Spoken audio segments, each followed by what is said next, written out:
Eu tinha uma imagem de caverna na minha cabeça que é totalmente assim, cada caverna é diferente da outra. Quando você escuta as histórias, você começa a ligar os pontinhos, tipo, da matéria, da teoria com a prática. Com a nossa equipe, nós conseguimos fazer um passeio, integrando o João a toda a equipe e visitando todos os lugares. É possível que nós possamos trazer todos os alunos que sejam portadores de todas as formas de deficiência para uma inclusão efetiva.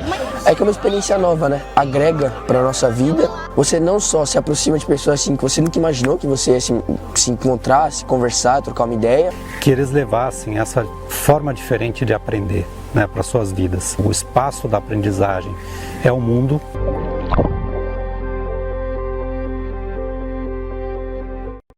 Sejam bem-vindos a Somos Educação.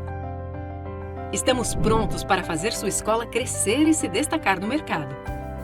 Nosso time de educadores, neurocientistas e especialistas em tecnologia tem a missão de compreender os aspectos que ditam a aprendizagem e propor soluções baseadas em evidências comprovadas cientificamente.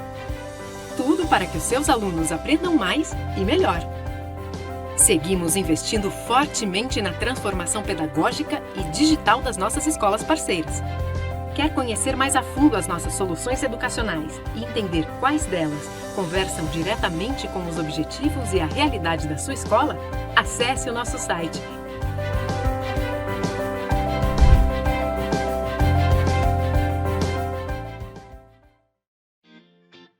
Muito prazer, eu sou o Isaac, a maior plataforma de serviços financeiros feita para escolas. Mais de 800 escolas já vivem uma experiência de gestão financeira escolar facilitada. E pelo menos 300 mil famílias já foram impactadas em todo o Brasil. Somos apaixonados por educação como você. Acesse o site e saiba mais.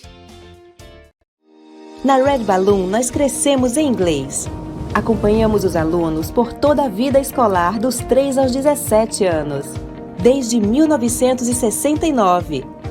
Crescer com a gente na sua escola é aprender com uma metodologia exclusiva e muito natural. Nossas aulas se baseiam na disciplina positiva, na mentalidade de crescimento e no potencial de cada aluno. Assim, eles ampliam a capacidade de interpretar o mundo e conquistam seu lugar de destaque nele. Ensinamos também com aulas de programação e robótica, eventos temáticos e um currículo de matérias eletivas nacionais e internacionais em diversas áreas do conhecimento. Aqui, o aprendizado é baseado no multiletramento em língua inglesa e em habilidades de desenvolvimento pessoal. E sabe como damos vida a tudo isso? Por meio de professores apaixonados e em constante desenvolvimento. É hora de crescermos juntos!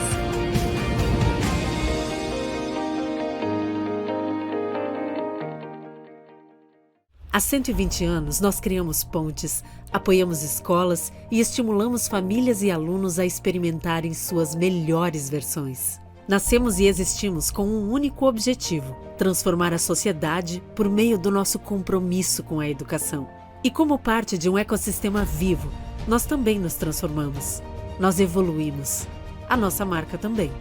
Hoje apresentamos a você um novo jeito da FTD Educação se comunicar. Nos transformamos para que a nossa marca reflita o que nós acreditamos, numa educação inovadora, flexível, parceira e humana. O futuro da educação não está distante. Para nós, ele já é realidade. Vamos conhecê-lo juntos. FTD Educação. Conectamos histórias, construímos futuros.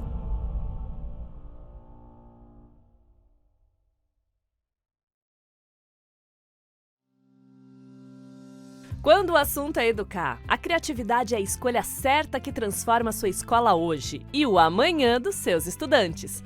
Conheça nossas 2 iniciativas pautadas nos conceitos da aprendizagem criativa e em seus pilares: projetos, paixão, pares e pensar brincando. Programa de aprendizagem criativa, dos 3 aos 14 anos, curricular, transdisciplinar e ancorado na BNCC. Hora da Invenção, de 4 a 12 anos, extracurricular e com desafios criativos, Design thinking e mão na massa. Investir em criatividade é garantir diferencial de mercado, motivando os estudantes, engajando educadores e encantando as famílias. Potencialize sua grade.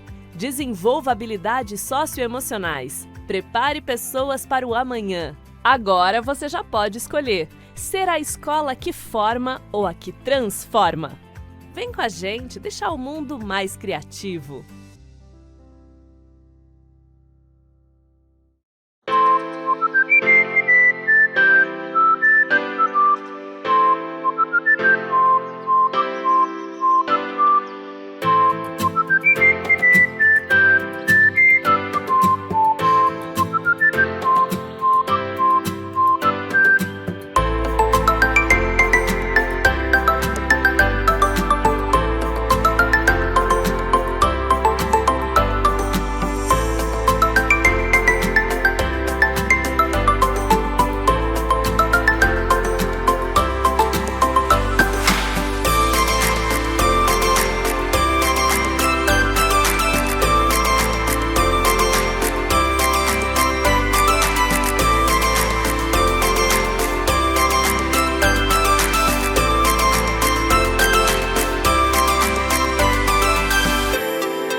Olá a todos, sejam bem-vindos ao Educa Week 2022. Eu sou Kátia Chedid e estarei com vocês neste painel Gamificação e Aprendizagem baseada em projetos para alunos do ensino médio. A Educa Week é um oferecimento da Isaac, Somos Educação, Red Balloon, FTD, Faber-Castell, ITEDUC e SD Student Travel. E para darmos sequência, eu gostaria de convidar meu amigo Tiago Eugênio, fundador do Aula em Jogo. Tudo bem, Tiago? Oi, Kátia, tudo ótimo? Oi, querido. Estamos aqui novamente para encerrar esse dia. Vamos lá, né? Vamos então para o último painel. Ô, Kátia, eu vou pedir para o pessoal para habilitar o compartilhamento. Eu não estou conseguindo fazer a projeção da minha tela, então eu vou aguardar um pouquinho. Enquanto eles habilitam, Pode falar. Pode falar. enquanto eles habilitam só para ver o QR Code aqui com a programação da semana.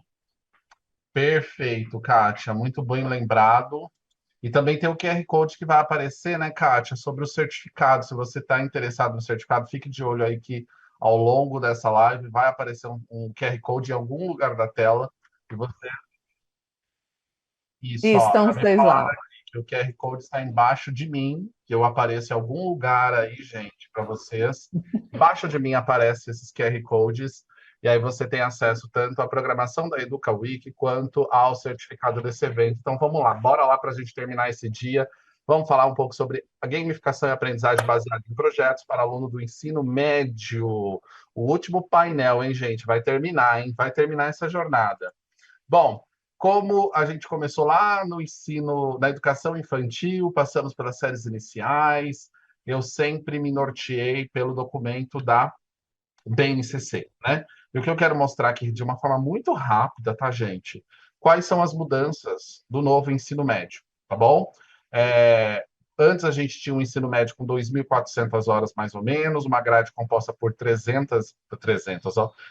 disciplinas obrigatórias, Esses eram os conteúdos dos 3 anos do ensino médio. Hoje a gente tem um cenário um pouquinho diferente. Por conta da pandemia, algumas redes, algumas secretarias têm implementado aos poucos esse novo ensino médio, tá? Essas disciplinas agora elas estão reunidas em 4 áreas do conhecimento e a carga horária completa é um pouquinho maior. Pouquinho não, né? 600 horas mais, de 3.000 horas no total. Mas tem uma diferença que é interessante aqui. Mas antes disso, deixa eu falar um pouco sobre as áreas do conhecimento. Eu falei das 4 áreas do conhecimento, quais são elas? Formação geral básica, que nesse caso, nesse novo ensino médio, a gente tem 2 disciplinas obrigatórias e não mais 13, que é língua portuguesa e matemática, tá? Nós temos projeto de vida, olha que interessante, entrou projeto de vida, os itinerários formativos e as unidades eletivas, ou aquelas disciplinas eletivas. Nesse novo ensino médio, o aluno ele tem agora uma parte dele no qual ele pode escolher, ele pode compor o currículo dele de acordo com o seu interesse e o seu desejo profissional, o seu desejo de seguir na vida, pensando inclusive relacionado, inclusive, com o projeto de vida que ele desenvolve ao longo desses 3 anos, dessas 3 séries. Não se chama mais primeiro, segundo, terceiro ano do ensino médio, são séries. Primeira série, segunda série, terceira série. Então, aqui nós temos mais ou menos 1.800 horas de conteúdo obrigatório de todas as disciplinas e o mínimo de 1.200 horas percurso formativo flexível a ser escolhido pelo próprio aluno do ensino médio. Agora, a gente tem na formação básica, na formação geral básica, as competências e habilidades previstas na BNCC para as áreas do conhecimento. A gente tem no projeto de vida a capacidade do estudante de definir objetivos para a sua vida pessoal, acadêmica, profissional e cidadã. Nesse caso, todos os estudantes passam por esse percurso, tá? E o estudante aqui, ele tem uma outra via mais, vamos dizer, optativa para fazer os itinerários formativos, que ele vai aprofundar as áreas do conhecimento, vai ter uma formação técnica e profissional conforme o interesse do estudante, e as unidades eletivas, que é uma ampliação do conhecimento em áreas de interesse dos estudantes ou de relevância em realidade local. Isso daqui fica bem mais, vamos dizer, é um currículo mais local, é uma composição da grade horária do estudante de acordo com o que a escola pode, que a rede pode oferecer, e também com o que o público esteja mais interessado, tá? Agora, o que tem a ver isso com gamificação? A gente pode pensar, eu penso muito no uso da gamificação nos itinerários formativos, nas disciplinas eletivas, em como que a gente traz, por exemplo, um engajamento maior para os alunos criarem projetos, cumprirem as atividades que devem ser cumpridas, tá? Então, a minha fala vai ser muito nessa linha, de como a gamificação pode ser utilizada como uma estratégia para aumentar a motivação, o desejo, o interesse do estudante de cumprir as atividades que são disponibilizadas pela rede, pelo professor, pela escola, tá bom? Então, pensem bastante, quando eu for falar sobre principalmente as 2 últimas, os itinerários formativos, as unidades eletivas, é como que a gente pode utilizar a gamificação para trazer maior protagonismo para o estudante dentro desse percurso de formação. Quando a gente fala de protagonismo, a gente tem que lembrar de uma palavra, que é um verbo de ação, que é o verbo participar. Protagonismo tem tudo a ver com participar, quanto o estudante está participando das ações que estão sendo trabalhadas pelo professor, pela escola ou pela rede, tá bom? Então, depende do verbo de ação e a participação do estudante. E quando a gente fala de participação do estudante, a gente tem que lembrar dos tipos de participação. Há várias formas de engajar e trazer uma participação do estudante para dentro da nossa intencionalidade, para dentro da nossa proposta pedagógica, tá? Eu vou agora me referir aos estudos do Roger Hart, que ele fez um estudo bem interessante e ele elencou 8 diferentes tipos de participação. O Antônio Carlos Gomes da Costa, um brasileiro, ele leu esses estudos, ele fez, inclusive, uma releitura e ele adicionou, quando ele foi pensar na realidade do Brasil, ele adicionou mais 2 tipos de participação. E ele viu o seguinte, que o Brasil, como um país de terceiro mundo, emergente, nós temos uma baixa autoestima por parte do estudante, especialmente do aluno do ensino médio. E ele considerou participações bem mais basilares, bem mais, vamos dizer, primárias, né? Tipos de participação mais primárias do que o Roger Hart colocou, né? Pensando justamente na baixa autoestima do brasileiro, assim, do público brasileiro. E aí isso permitiu a gente compor essa grade. Essa grade ela foi retirada, gente, do currículo da cidade de São Paulo, tá? Mais especificamente do caderno de tecnologias, onde a minha querida amiga Lucy Ferraz foi uma das responsáveis por fazer esse maravilhoso material. E aí, nesse material do currículo da cidade de São Paulo, a Lucy, ela traz justamente esses tipos de participação, né? E olha que interessante, a gente fala tanto sobre metodologias ativas, a gente fala sobre o protagonismo do estudante, né? Na sala de aula, mas é importante a gente pensar o seguinte, que muitas vezes, quando a gente fala de protagonismo, existem diferentes formas de ele ser protagonista. E não tem nenhum problema de você, por exemplo, criar uma situação, uma participação mais manipulada, decorativa, mais condutora, tá? Que dependendo da situação, você precisa disso, você precisa dar uns passos atrás e ser um pouco mais, vamos dizer assim, ter um pouco mais controle da situação, condutor da situação, e ir aos poucos passando para outros tipos de participação mais autônoma, né? Que a gente chama aqui de plenamente autônoma, onde os estudantes realizam todas as atividades. Quando a gente pensa em protagonismo do estudante, especialmente do ensino médio, a gente pensa muito nisso, né? Que o estudante tem que fazer tudo, o estudante tem que escolher, e muitas vezes ele fica desanimado, e eu já passei por isso, tá, gente? Eu já passei muito por isso, porque eu, por exemplo, participei da implementação do primeiro currículo STEAM para o ensino médio aqui do Brasil, de uma escola privada aqui do Brasil. E eu vi na sala de aula o desânimo dos alunos quando a gente dava muita autonomia para eles ficavam perdidos, eles não sabiam o que fazer. E o fato de eles ficarem perdidos, não saberem o que fazer, eles ficavam desanimados e desmotivados. Então, é importante a gente ter calma, a gente entender que existem diferentes situações, é importante que a gente faça a leitura correta do nosso público, da nossa audiência, e ver o que eles precisam, tá? E ter consciência de que existe esse rol aqui, olha, esse cardápio de tipos de participação, e que você pode, dependendo do seu público, você pode fazer uma participação mais simbólica, decorativa, não tem problema nenhum. O grande desafio é ir aos poucos progredindo e chegar nesse plenamente autônomo, tá? E é um percurso, é uma jornada. O que eu vejo muitas vezes é que nós vamos começar a trabalhar com metodologias ativas, nós vamos começar a trabalhar agora com autonomia, aí coloca todos os alunos para realizar todas as atividades, isso às vezes não dá certo, traz uma disrupção muito grande no currículo, os alunos ficam desmotivados, os professores não sabem o que fazer, os professores começam a não entender mais o seu papel dentro da sala de aula, né? Fica uma descaracterização de papéis.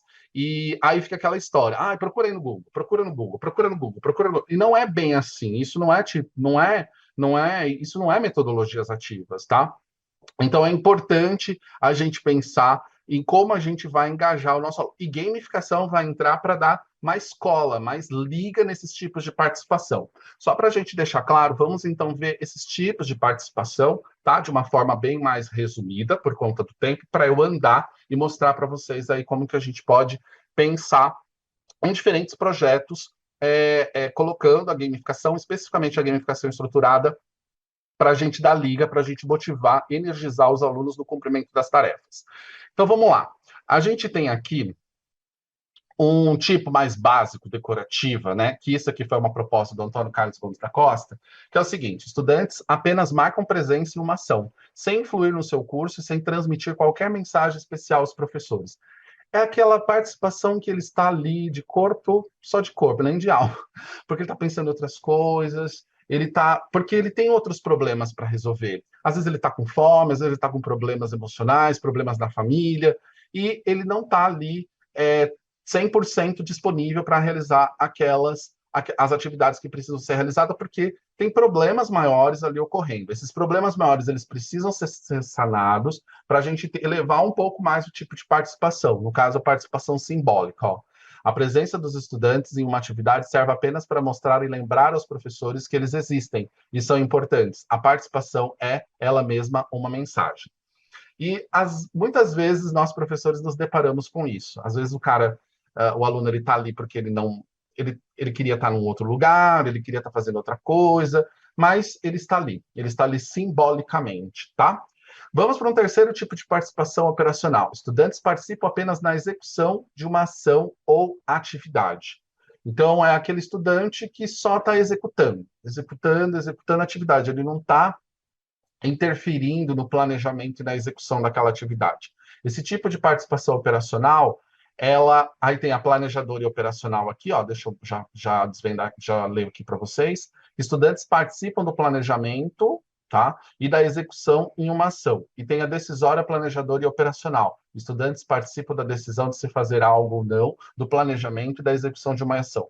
Percebam que aqui eu já vou ter um nível de participação maior comparado à simbólica decorativa. Nós também temos a manipulada, ó. Professores determinam e controlam o que os estudantes deverão fazer numa determinada situação.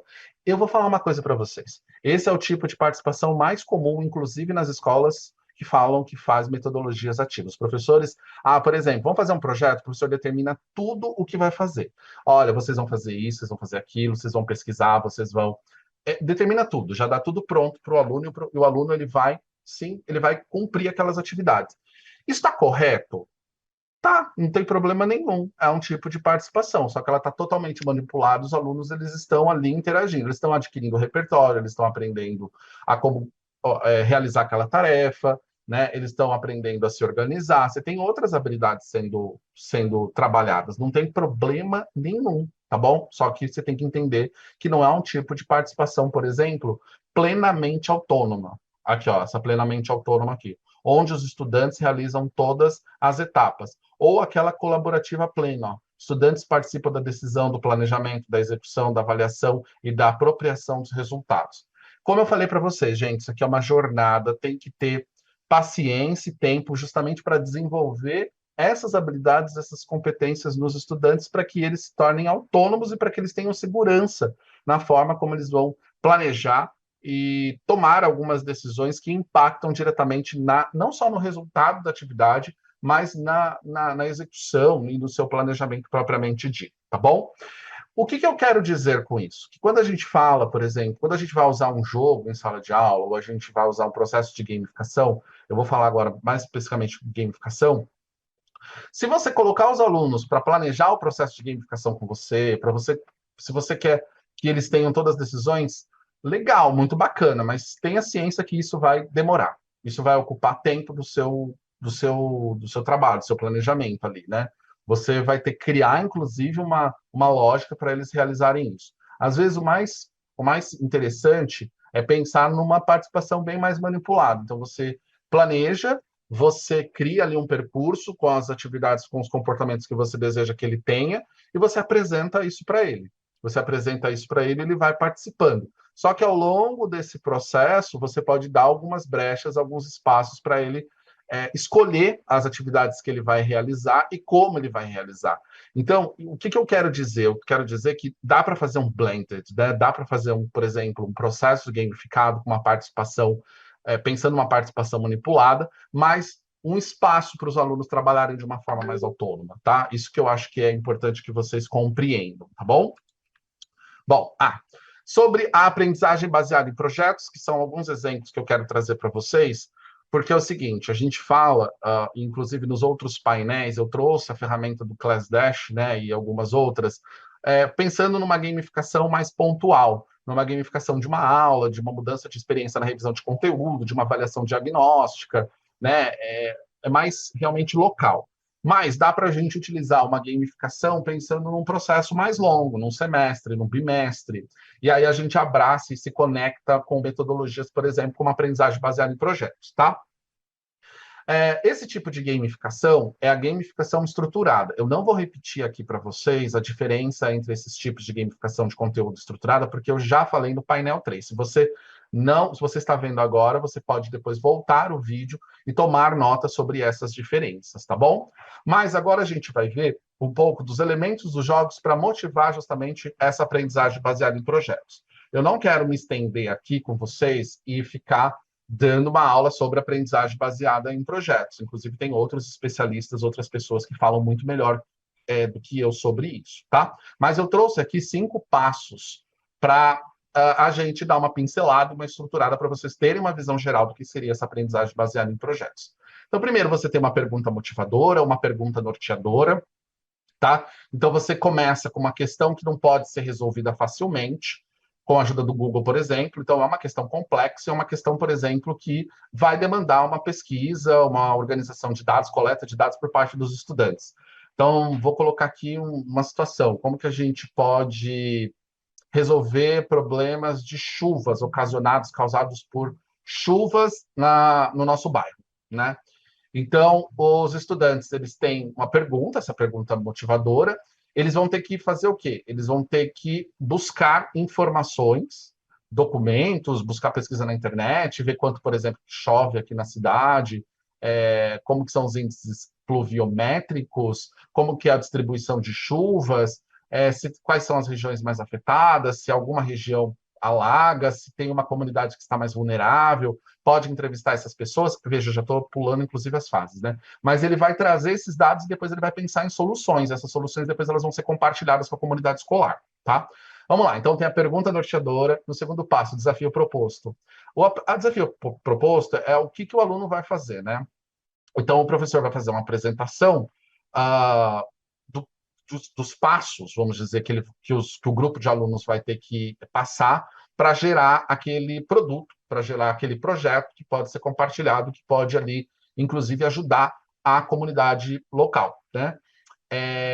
Ele tem a apresentação, por exemplo, de um case, pode apresentar um vídeo para motivá-los, pode apresentar ali o produto que o professor deseja que ele chegue, ele pode apresentar, inclusive, que eu acho muito interessante, as possibilidades do aluno criar o produto que vai ser compartilhado. Então, você pode fazer um blog, você pode fazer um vídeo, você pode fazer uma revista interativa, você pode fazer um documentário, né? Enfim, aí temos as diferentes possibilidades de gerar esse resultado que pode ser compartilhado, tá?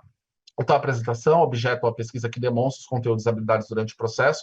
É muito importante que o professor também apresente para os alunos o que ele vai aprender ao executar aquele projeto, tá? É importante que o aluno também tenha ciência exatamente do porquê que está fazendo aquilo. Ele não está fazendo só aquilo para ajudar a comunidade local. Ele está ali para desenvolver uma série de competências no que diz respeito a aprender a fazer uma entrevista semi-estruturada, a coletar os dados, a organizar uma planilha de Excel, a fazer a síntese das informações coletadas e ter uma conclusão sobre, enfim, sobre os depoimentos coletados, como que ele faz uma análise utilizando mapas que podem ser visualizados no Google Earth, como que ele faz, por exemplo, a interpretação dos índices pluviométricos, como que ele relaciona isso com as mudanças climáticas. Enfim, ele precisa ali fazer uma apresentação, né, dos conteúdos e das habilidades que os alunos vão desenvolver ao longo daquele projeto. Acho que isso é extremamente importante, isso motiva e torna-se mais transparente, claro, a proposta que está sendo apresentada pelo professor, tá? No terceiro passo, você precisa agenciar os grupos, os alunos, e motivá-los a pesquisar, né, a buscar informações, fazer a curadoria dessas informações, com as fontes, as referências corretas. Depois a gente tem no quarto passo, cumprindo o desafio, os alunos encontram maneiras de colocar em prática os conhecimentos que adquiriram. Então, por exemplo, em relação à chuva, são propostas, né? Olha, aqui a nossa cidade tem problemas em relação a uma superpavimentação, como que a gente pode pensar em áreas de escoamento da água quando ocorre um excesso de chuva? Será que a gente está tendo problemas de lixos nos bueiros, nas bocas de lobo, que está entupindo? Como que está o que pode ser feito? A gente tem que fazer uma campanha para a comunidade, para não jogar lixo nos rios, para não jogar lixo nas ruas. A gente precisa mobilizar a prefeitura para fazer uma limpeza numa frequência maior, para ter um cuidado maior. A gente tem que demandar políticas públicas mais específicas para a nossa comunidade, para evitar prejuízos em relação a esse excesso de chuvas. A gente pode fazer uma campanha na televisão, claro, né, gente, de uma forma bem mais amadora, mas a gente pode fazer um podcast, a gente pode fazer um infográfico, apresentar para a comunidade o resultado das mudanças climáticas, o que está acontecendo, enfim. Gente, são muitas e muitas possibilidades, né?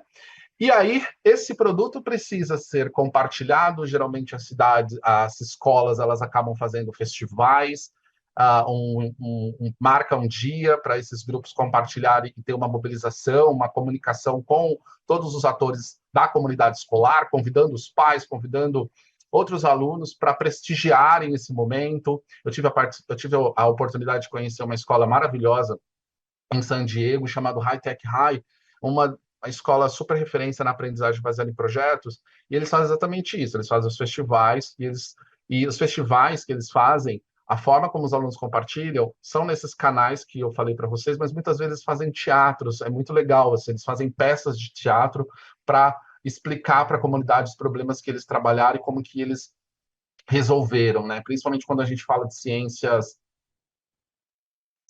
humanas, é uma via super interessante para os alunos entregarem esse tipo de conteúdo, né?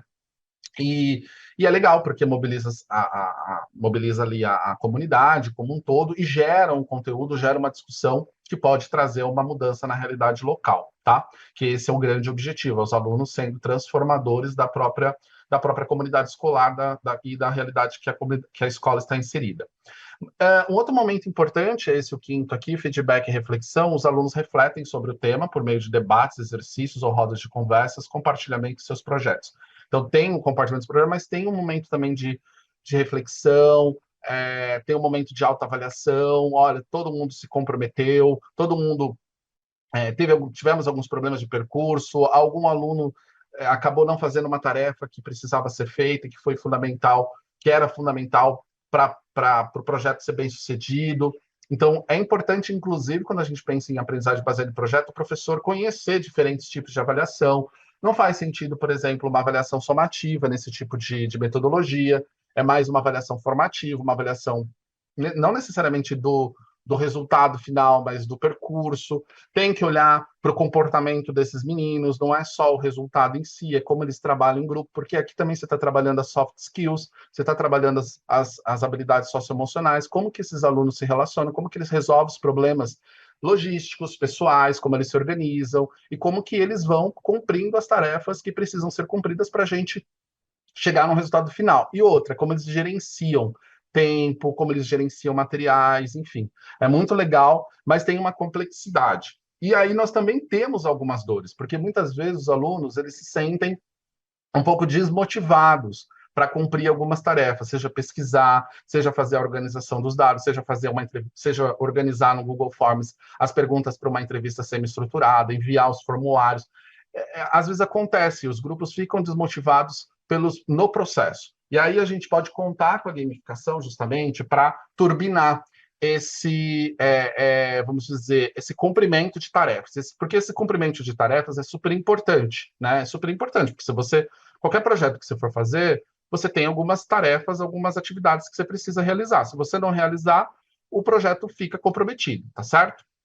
E aí a gente tem uma gamificação de conteúdo que pode dar, vamos dizer, dar subsídio, dar um rol de estratégias para o professor turbinar ou então motivar mais esses alunos a cumprirem essas tarefas, tá?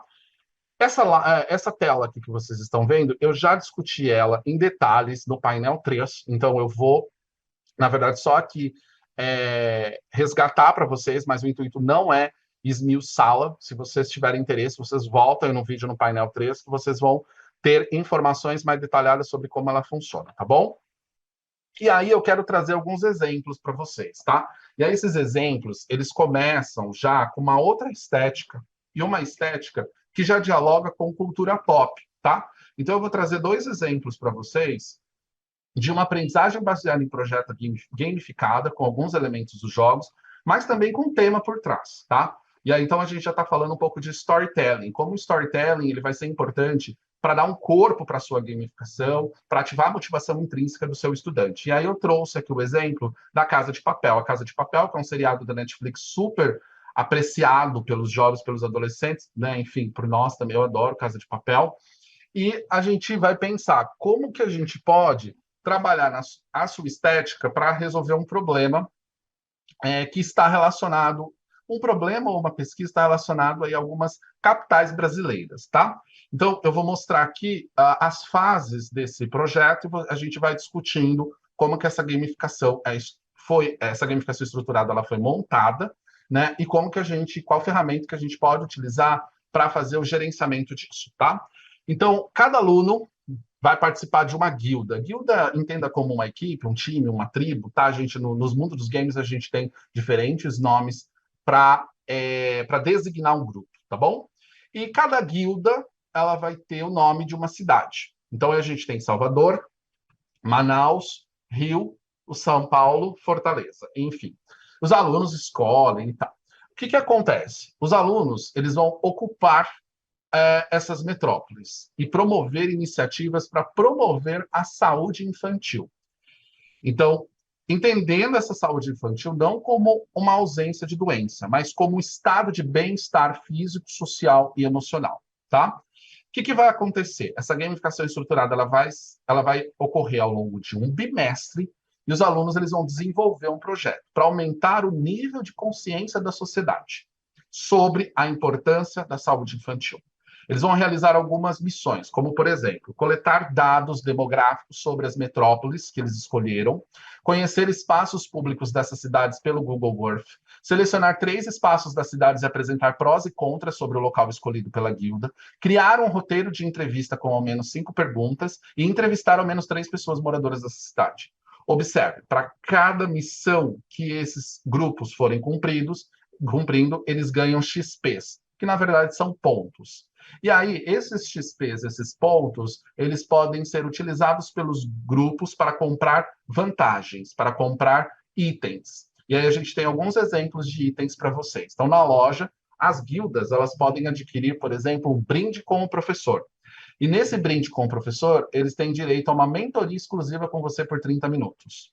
Ou então, ele pode comprar um outro item chamado Pule com o Arthurito. O Arthurito é um personagem, assim como o professor, é um personagem bastante famoso na série Casa de Papel, tá? E aí, o que acontece? Esses alunos comprando esse item, eles ficam à vontade para pular uma side quest e receber sua devida recompensa em XP e ouro.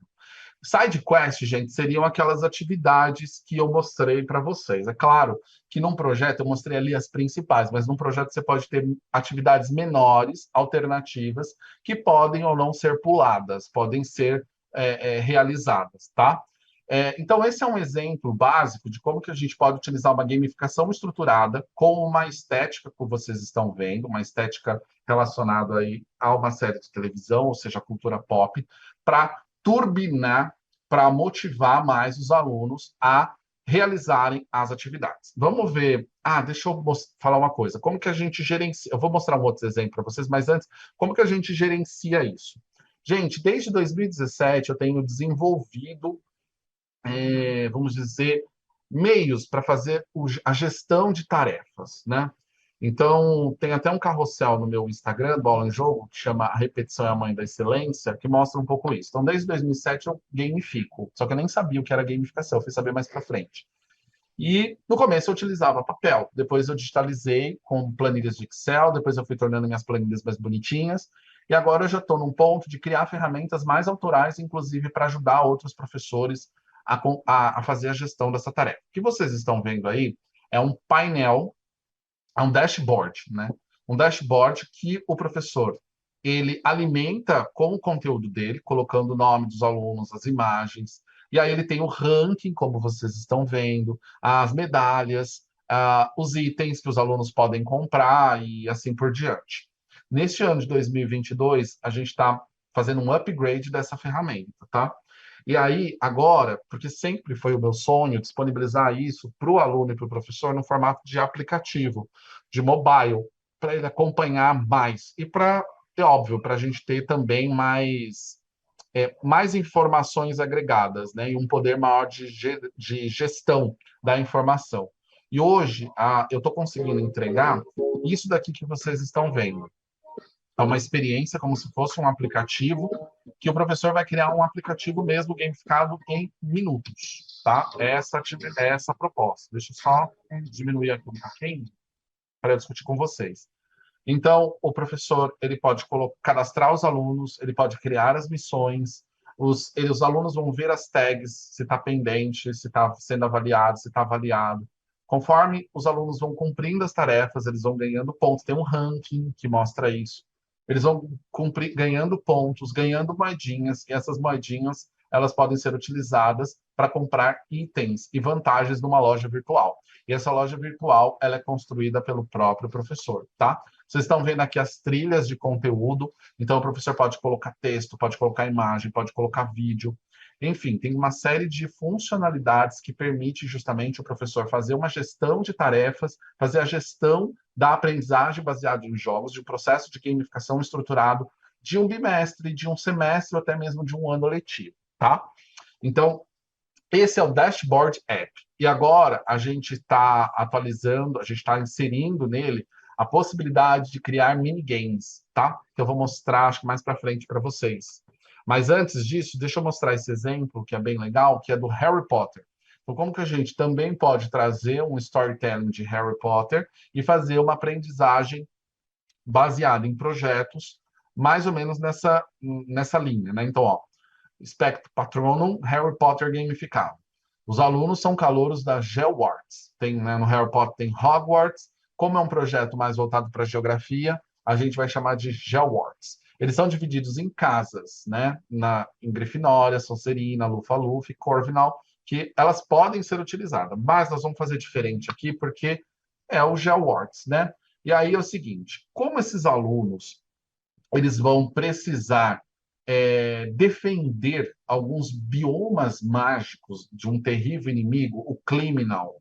Eles serão divididos, então, entre algumas casas. As casas de Amazonas, Atlântica, Cerrados e Catíngulus, que fazem referência aos biomas brasileiros, tá? Alguns dos biomas brasileiros. Então, ao longo do ano, eles devem fazer o quê, gente? Eles devem realizar missões e ganhar pontos para subirem de nível.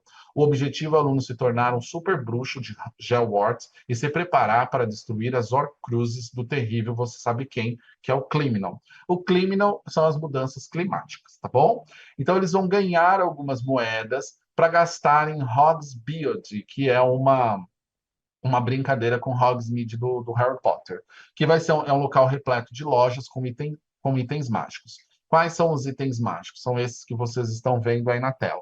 Por exemplo, a gente pode ter um lembrador, um objeto muito útil para os esquecidos, acesse a resposta correta de uma pergunta quando quiser.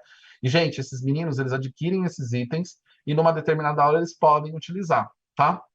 Então, eles podem comprar um lembrador, que é um item muito, muito útil, no caso, quando você esquece numa prova, quando você esquece, ou quando você quer ter acesso, na verdade, à resposta correta de uma determinada pergunta ou de um desafio.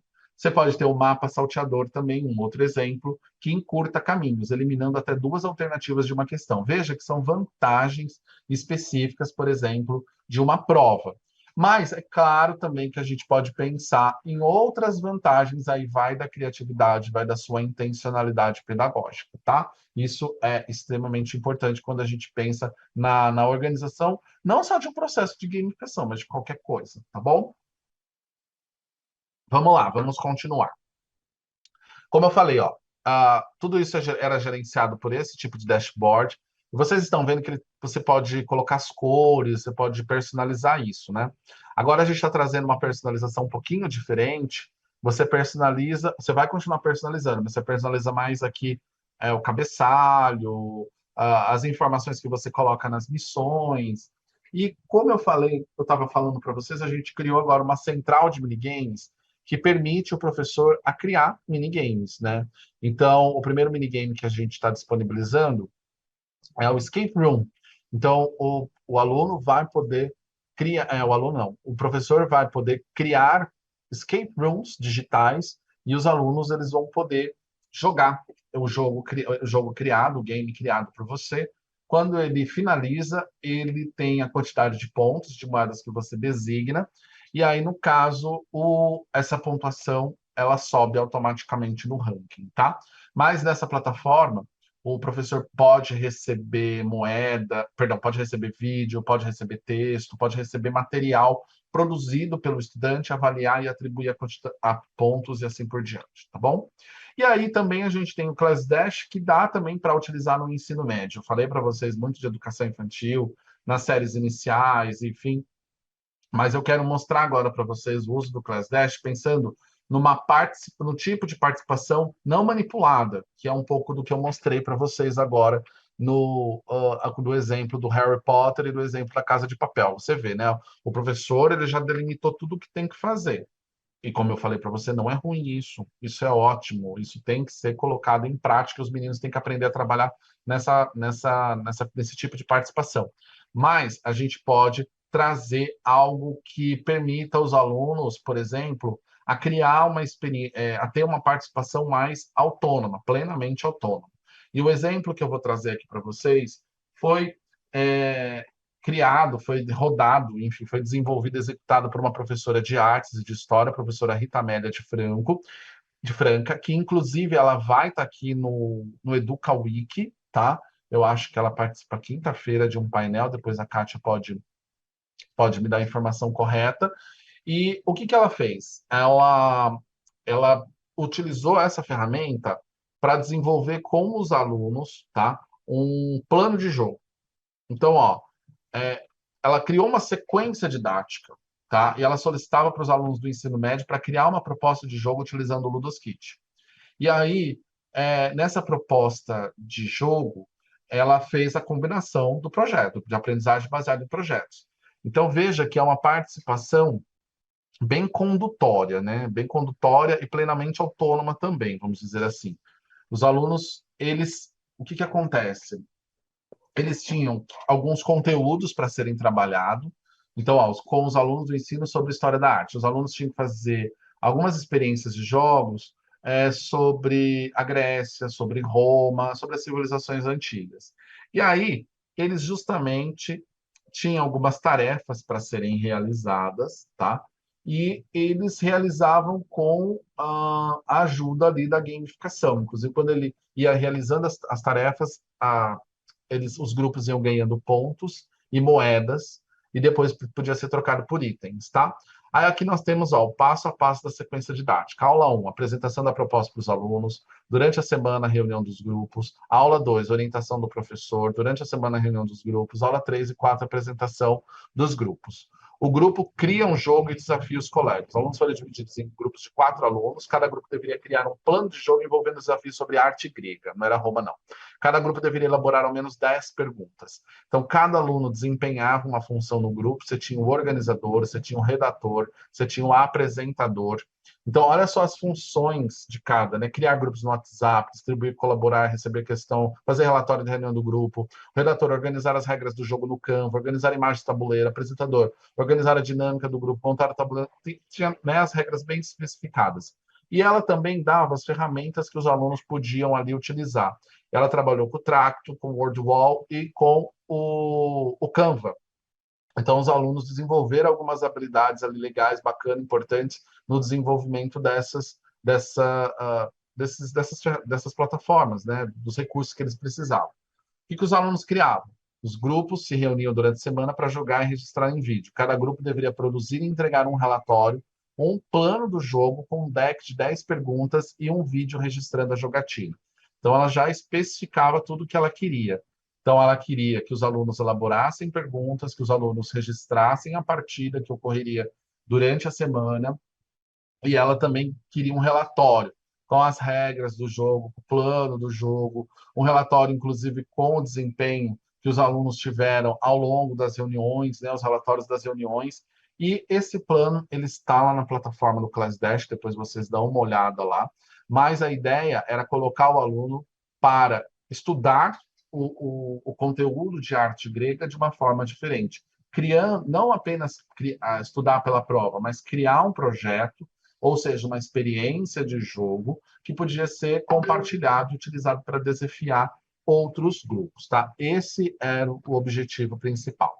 Se você deseja se aprofundar mais sobre o uso do ClassDash e de outras ferramentas que a gente tem no Aula em Jogo, eu faço novamente o convite para você participar do curso Level Up, um curso que está com preço promocional de R$19,70. Se você quiser, então, acesse bit.ly/levelup-90, ou então você pega o seu celular, aponta aqui para o QR Code que você vai ter acesso à página que vai você vai poder comprar esse curso, que é todo inspirado no Alice no País das Maravilhas, tá? A gente tem uma série de aulas que vai desvendando esse país da gamificação e mostrando diferentes estratégias para você utilizar esses recursos agora mesmo na sua sala de aula. Além disso, a gente traz professores com diferentes expertises, diferentes disciplinas que estão utilizando esses recursos para compartilhar as práticas com vocês, tá? E mais uma informação. Em novembro, nós vamos rodar um curso fechado chamado Professor Gamificado e somente os alunos que estiverem matriculados no Level Up vai poder prestigiar esse evento, que é um evento que, enfim, 2020, 2021, eu fiz 3 edições dele abertas, agora vai ser exclusivo, mas é um evento muito potente, é um evento que entrega muito conteúdo, que entrega muita prática, muita experiência de sala de aula, de chão de sala de aula mesmo, e transforma as pessoas porque elas enxergam o potencial que essa estratégia tem para mudar a experiência de aprendizagem dos alunos, tá certo? Então, era isso, esse era o meu recado. Quero finalizar com vocês esses 4 painéis com uma frase que eu adoro, que é do Ken Sato, que é um professor de natação. E esse professor de natação, na verdade, como eu conheci esse professor foi pela minha querida amiga Inês Coso, mas esse professor de natação, ele, enfim, ele já faleceu, né, um senhor. Eu não sei se vocês se lembram de um programa da Rede Cultura, chamado Repórter Eco, e no Repórter Eco teve uma jornalista que perguntou para esse senhor, né, olha, como que você ensina os seus alunos a nadarem? E ele respondeu da seguinte forma: eu não ensino e não mando, ensinando sai cópia, mandando sai escravo, eu transmito o meu espírito, tá?